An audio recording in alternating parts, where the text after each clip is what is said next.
Okay, I'm back again for a bit anyway. So I I was talking to my daughter a few days ago, and we were talking about process videos. So, because people who write talk about their process, and people who take photographs talk about their process.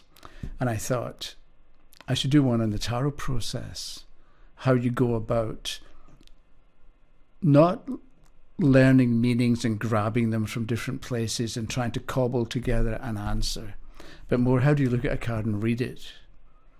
And so there are some activities or actions in our daily life that become important as well. So it's not just about looking at a card and reading it. I think I want to make a couple of other points about how we go about living, I suppose, to be able to become better at reading tarot cards. So part of it is, I've got notes here and I've already gone off on a tangent, and I was going to try and make this short and to the point, but how we think and what we pay attention to is really important. I think is really important. So my daughter we were having the conversation, and one thing led to another, and I had the idea do the tarot process. But if I hadn't been paying attention to what was going on, I would probably have missed that idea. Maybe I would have thought of it a year from now.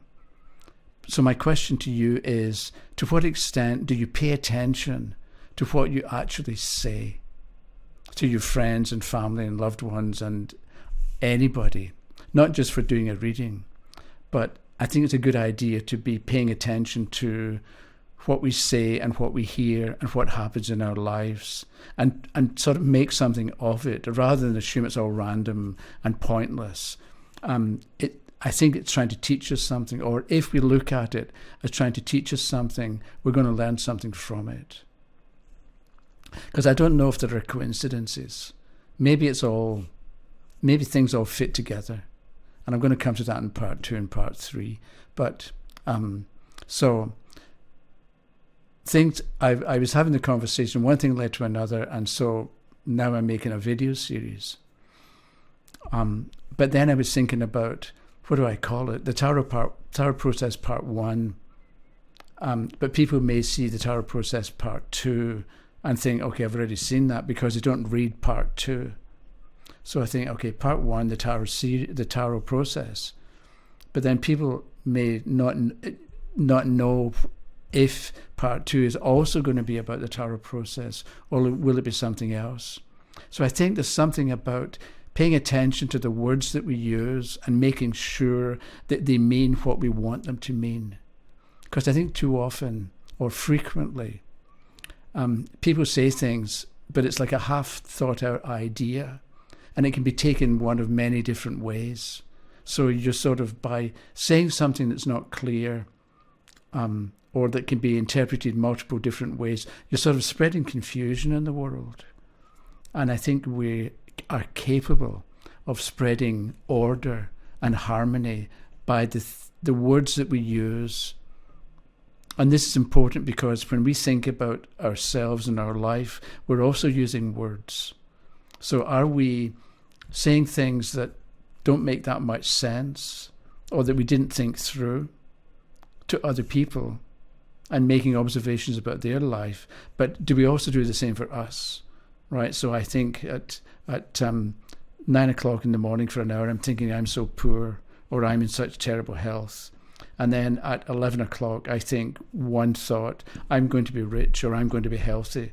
And then for the rest of the day, I'm back in the old miserable. I'm so unwell. I'm so poor. So if we pay attention to what we're thinking, and we realize we're thinking negative thoughts, stop doing it.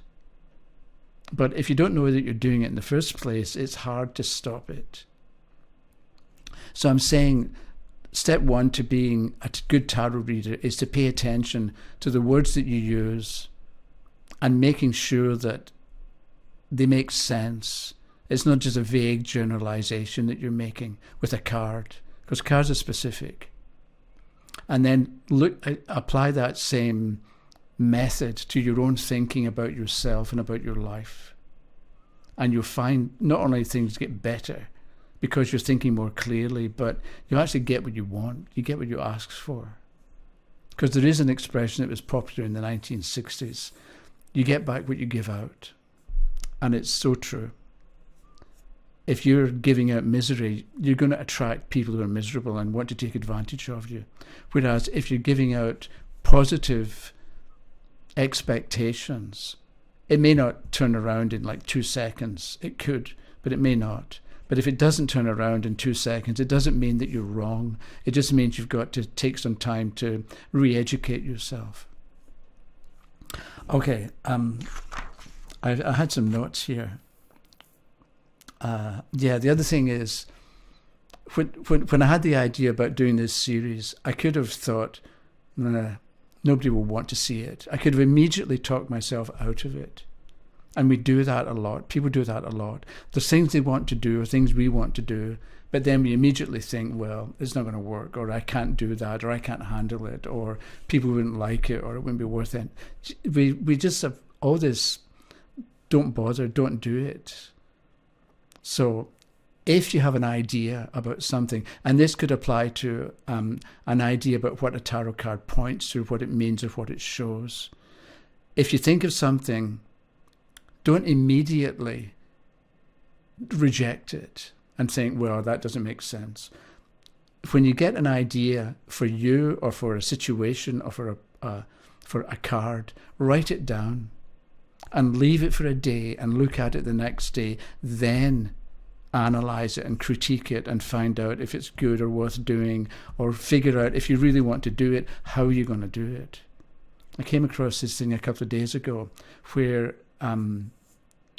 the statement was, don't wonder if it'll work, make it work. So that's good. I'll remember that. Okay, so words matter. So let's begin to think about, if you don't already do it, think about the words that you use and what you're saying. Just checking the mic. And the words that you use, and make sure that you're giving a clear message, or a message that can only be understood in one way. There's no room for ambiguity. So years ago in college, in a class I was teaching, I would say to people, if I say to you, there's a good chance it's going to rain tomorrow, I know what I mean when I say there's a good chance. What do you think I mean when I say there's a good chance? Give me a number. And so I was always amazed, because if I say there's a good chance, it's 95%. But some people in the class thought 65%. I couldn't believe that 65% is, it's hardly going to rain. There's a small chance it's going to rain. But they thought if it's more than 50%, then it's a good chance. So I had my understanding of a good chance it's going to rain. Other people didn't see it the way I saw it. And yet we go through life saying things like that, what we mean, and we assume that other people understand what we mean. But there's value in paying attention to what you say and the words that you use and the understanding that you're trying to pass on to other people. Okay, so let's consider a tarot card, the Seven of Swords. I was trying to think of one that people have trouble with or struggle with. So the Seven of Swords in the Rider deck, you've got the fellow, two swords stuck in the ground. He seems to be making off with something that doesn't belong to him. And there's a little campsite in the background. So let's say somebody wants, they have a question. You turn a card and you get the Seven of Swords. And your first thought is, I have no idea what that means. Rather than beat yourself up, you say to the person, I have no idea what this means, so there's no easy answer to your question. Sometimes there is. Sometimes we're on the verge of something coming together, right? At other times, we're just beginning, right? So the same card will mean something if it's just the beginning step that you're taking, or if it's one step from the end, right? And you're about to have the success you've been looking for, let's say. So the Seven of Swords, if you look at it and don't know what it means, you turn that to your advantage by saying there's no easy answer to your question. Then what you do is you look at the picture, you look at the card. Instead of trying to figure out a meaning or remember something you read once or that somebody once told you, look at the actual picture and talk about it. Describe what you see in front of you, remembering the question, and make connections with the question. So, and you don't have to see the same thing every time. Maybe one time you concentrate on the fact that it's 7 swords, or it's swords, or you've got a campfire in the background. So people are settled and relaxed because they're off duty in the campfire, but somebody's making off with something, or somebody in the foreground. So, and you know your situation and you know the question because you're the questioner, right? So what does being relaxed and secure and being in a campsite mean to you? So that maybe you've got a small group of people that you spend time with, and it's your group, it's your campsite. But make sure that you've got things covered, that you don't let down your guard, let's say, or you don't allow people to take advantage of you, of your good nature, let's say, because we're looking at the campsite and somebody who isn't a member of the campsite doing something that you probably don't want, right? So, and the questioner is going to be able to relate my group, somebody who is a stranger making off with something, whatever it happens. And you, the reader, don't need to know the names of the people in the group and what the person's making off with. It's just the idea that you've got, and if you notice the campsite, start talking about it, what it can mean. The other thing is you might look at the card and see the 2 swords stuck in the ground. And so maybe you say, we've got 5 swords here, but 2 are solid, they're in place. So maybe what you do with the 7 of Swords is you make sure that you know what's stable and solid in the situation and build on it, or pay attention to it. Don't turn your back on it, because the person in the picture has turned his back on the 2 swords. And it doesn't look that great. So make sure that you pay attention to and reinforce what's already established and solid, because there are 2 swords stuck in the ground. Okay, that's the end of part 1. Part 2, I'm going to talk about. Part 2 is brilliant, because I'm going to quote Alexander Waugh and Vinny, who's a drummer who played with Frank Zappa. And Vinny is brilliant. And so I'm going to tell you what those 2 said about something, and then I'm going to relate it to the tarot and how you can follow their lead and aim for a state of mind and a state of understanding from which you will interpret cards. So thank you for watching. Leave comments if you want. I probably won't read them. I shouldn't say that. I'm not rejecting you. It's just I'm kind of lazy. But anyway, this part 2 will be here in a few days. Okay? Bye-bye.